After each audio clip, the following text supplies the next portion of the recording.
If you are just beginning your day, we have critical breaking news to report. President Trump has announced the apprehension of Venezuelan leader Nicolás Maduro overnight, following a major and extensive U.S. military operation. Griff. President Trump has verified that the dictator, along with his spouse, are currently under American detention.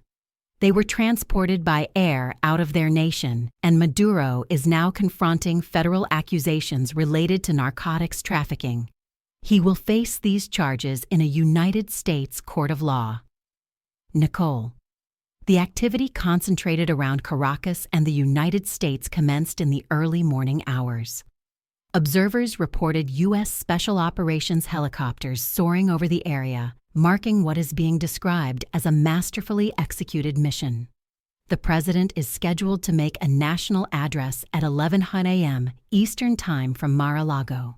At 2 a.m. local time in Caracas, Special Operations Forces, probably comprising the complete and elite Silver Bullet assemblage, including units such as the National Mission Force, Delta Force, the 75th Ranger Regiment, and SEAL Team 6 were deployed from helicopters belonging to the 160th Special Operations Aviation Regiment, also known as the Night Stalkers.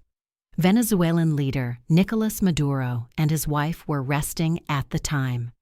President Trump validated the mission through a post on Truth Social. Allow me to read it for you. It was published earlier this morning. The president stated, "This operation was a successful mission initiated by the United States military to storm the compound and seize Venezuelan President Nicolás Maduro and his wife." The president characterized it as a law enforcement action and indicated he will conduct a press conference at 11 a.m. at Mar-a-Lago, where additional information about this operation will be revealed. This develops after months of warnings from President Trump, who declared he would authorize strikes within the country. We learned on Monday that the president verified the CIA executed a drone strike in Venezuela. We also witnessed an interview with the Venezuelan president yesterday, where he expressed a desire for discussions with the Trump administration, speaking about reaching an agreement. This assault was conducted under the cover of secrecy and nighttime darkness, relying on precise intelligence to pinpoint the Venezuelan president's whereabouts. Everyone. Griff. It is a staggering and audacious operation. Nicolás Maduro and his wife are now in American custody. We have Lucas Tomlinson reporting live from West Palm Beach. We also want to welcome Fox News chief political anchor and host of Special Report, Brett Baer. Brett, this is an extraordinary turn of events this morning. What is your perspective? Good morning. This is a bold action, and plans for something of this nature have been under development for a considerable period. The endeavors to bring charges against Nicolás Maduro and frame this as a law enforcement initiative were pivotal. The Truth Social post emphasized it was a large-scale U.S. military operation to take Nicolás Maduro into custody to answer to charges in the United States, both he and his wife. You can observe the footage from overnight. Apparently, concerns arose in the early morning hours regarding explosions and activity. This may have been organized for an extended duration. We anticipate receiving substantial concrete details from the 11 a.m. news conference at Mar-a-Lago with the president, likely accompanied by numerous cabinet members. It was a concerted effort to extract them. The global reaction has been somewhat muted, largely because it has long been perceived that this was a narco-terrorist leader collaborating with cartels. The president had signaled his desire for that situation to cease. Charlie, how precise do you believe President Trump will be in providing details, and perhaps more significantly, how do you envision the domestic political ramifications unfolding? Yes, he will likely be quite specific, in part due to existing criticism. He will want to claim credit extensively. He has already communicated briefly with the New York Times overnight via a Truth Social post, declaring it a tremendous success.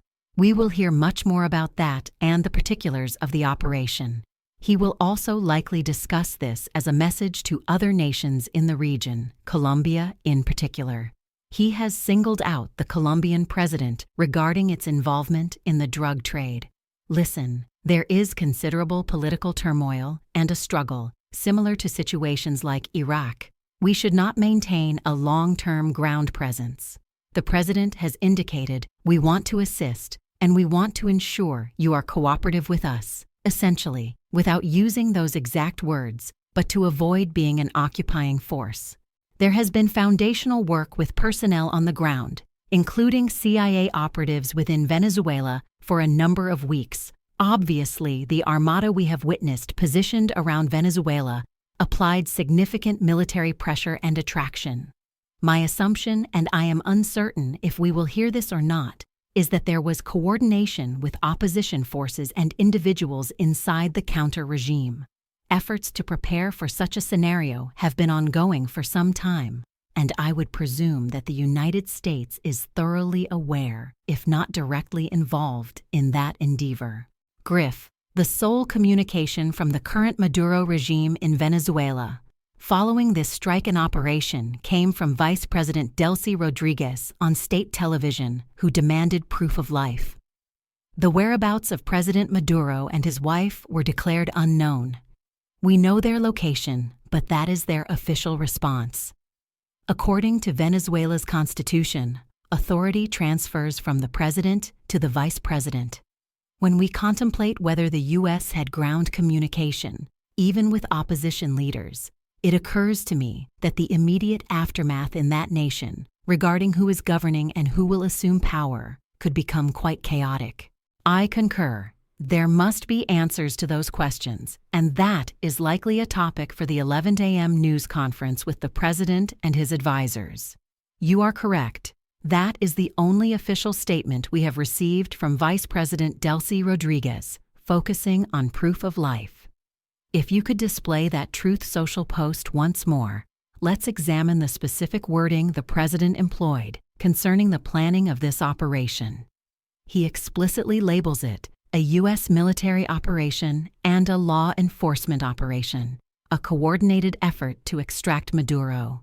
There you can see the Truth Social post detailing this large-scale strike against Venezuela.